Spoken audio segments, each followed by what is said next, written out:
नमस्कार, स्वागत है आपका न्यूज 69 में। मैं हूं आपके साथ अंकिता और बढ़ते हैं इस वक्त की बड़ी खबर की ओर।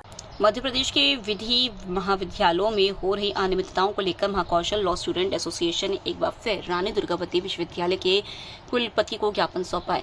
एसोसिएशन ने आरोप लगाया है कि प्रदेश के अधिकांश विधि महाविद्यालय बार काउंसिल ऑफ इंडिया के नियमों का पालन नहीं कर रहे हैं, जिससे छात्रों के भविष्य पर संकट मंडरा रहा है।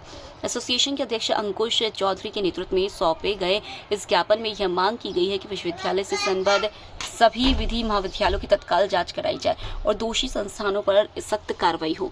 मुख्य अनियमितताएं: नियमित प्राचार्य की नियुक्ति नहीं। अधिकांश विधि महाविद्यालयों में कोड 28 के तहत प्राचार्य नियुक्त नहीं किए गए, जो कि नियमों का स्पष्ट उल्लंघन है।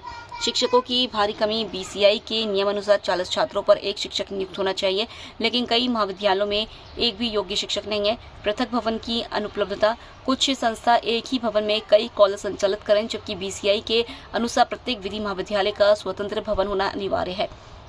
फर्जी शिक्षकों की नियुक्ति। निरीक्षण के दौरान कुछ महाविद्यालय फर्जी शिक्षक खड़े कर देते हैं और उनकी वेतन पर्ची भी जांच के लिए उपलब्ध नहीं कराई जाती। नियमों के अनुसार निरीक्षण के समय कम से कम 6 माह की वेतन पर्ची का अवलोकन आवश्यक है।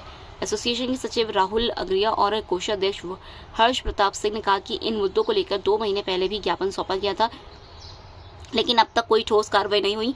यदि शीघ्र ही जांच नहीं कराई जाती तो संगठन आंदोलन करने के लिए बाध्य होगा। देखिए, आप लोग देख रहे होंगे कि आज हम लोग काली पट्टी बांधकर आज यहाँ पर ज्ञापन देने आए हुए। बिल्कुल इसी तरीके का हाल है विश्वविद्यालय की निरीक्षण कमेटी का, जो विश्वविद्यालय द्वारा ही गठित करी जाती है। आज हम लोग ने आरोप लगाया हुआ है विश्वविद्यालय की जो लॉ डिपार्टमेंट की जो निरीक्षण किया जाता है लॉ कॉलेजों का, उनके ऊपर, क्योंकि ये देखा जा रहा है कि बार बार कि हमने पूर्व में भी ज्ञापन दिया हुआ था कि शहर के अंदर लगभग 10 से 12 विधि महाविद्यालय संचालित हो रहे हैं।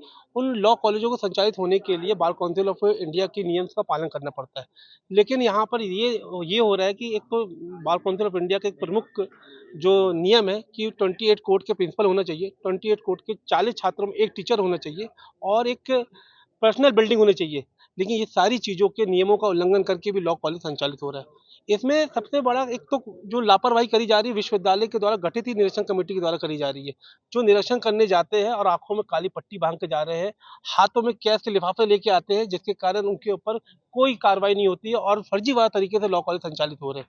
आज हमने भी तो मांग करी हुई है कि एक निष्पक्ष कमेटी वो बनाए और निष्पक्ष कमेटी में आज हमारे एसोसिएशन के किसी भी मेंबर को वो सदस्य बनाए, वो एक दिन में हम दूध का दूध और पानी का पानी कर देंगे। आज विश्वविद्यालय की स्थिति ऐसी हो गई है जैसे दूध की रक्षा करने के लिए बिल्ली को बैठा दिया जाता है। आज पूरे शहर के अंदर 12-15 विधि महाविद्यालय संचालित हो रहे हैं। स्थिति ये है कि हर लॉ कॉलेज, जो अधिकांश लॉ कॉलेज में कम से कम 70 से 80% लॉ कॉलेज ऐसे हैं जो नियमों का पालन नहीं कर रहे हैं। उनके ऊपर निष्पक्ष जांच करने को लेकर हमने पूर्व में भी ज्ञापन दिया हुआ था और आज हम आंखों में काली पट्टी बांध के आए हुए हैं और इसी तरीके का रवैया रहा विश्वविद्यालय का तो हम आगे एक आंदोलन भी करने जाएंगे। अंकुश चौधरी, अध्यक्ष महाकौशल लॉ स्टूडेंट एसोसिएशन।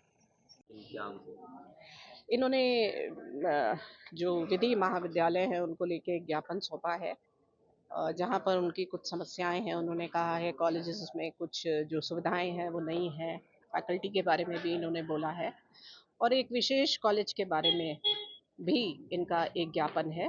तो निश्चित तौर पे विश्वविद्यालय इसकी जांच करेगा और क्योंकि सेंट्रल इंडिया लॉ इंस्टीट्यूट का मामला जो है वो कोर्ट में भी पेंडिंग है और वहाँ से भी डायरेक्शंस कोर्ट के द्वारा इशू किए जा रहे हैं, तो इन सब चीज़ों का संज्ञान लेते हुए जो भी विश्वविद्यालय से कार्रवाई अपेक्षित है वो विश्वविद्यालय द्वारा ज़रूर की जाएगी। मैम, आपका शुभ नाम? मैं प्रोफेसर ममता राव, विभाग अध्यक्ष विधि विभाग। इस खबर पर आपकी क्या है राय, हमें कमेंट सेक्शन में जरूर बताएं। तब तक के लिए धन्यवाद।